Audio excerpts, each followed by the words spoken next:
Guardia di Finanza i ka dorëzuar ish kryeministrit një raport zyrtar, praktikisht me fotografi dhe koordinata, deklarohej që ishin mbi 300 hektar të mbjellura me hashash. Dhe policia në atë kohë shkatronte vetëm 7%. Në një histeri të papërmbajtur, të çirrën, të shpifin, të tryllojnë, të citojnë dokumenta që nuk ekzistojnë, vetëm e vetëm se mendojnë në këtë mënyrë mund të lajnë fytyrën e tyre nxirr me drogë dhe kanabis. Më e pakta, heshnit. Unë me çdo kosto nuk do hesht.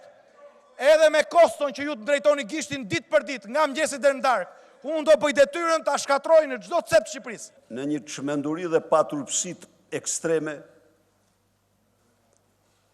bërtasin përpiqen të mbulojnë veprën e tyre më kriminale në historinë e këtij vendi pas diktaturës komuniste, kanabizimin dhe vendosjen e diktaturës krimit në Shqipëri. Policia sot rrezikon të shpenzojë të gjithë buxhetin e saj brenda shtatorit vetëm për shkak të aksioneve antikanabis në çdo cep të Shqipërisë.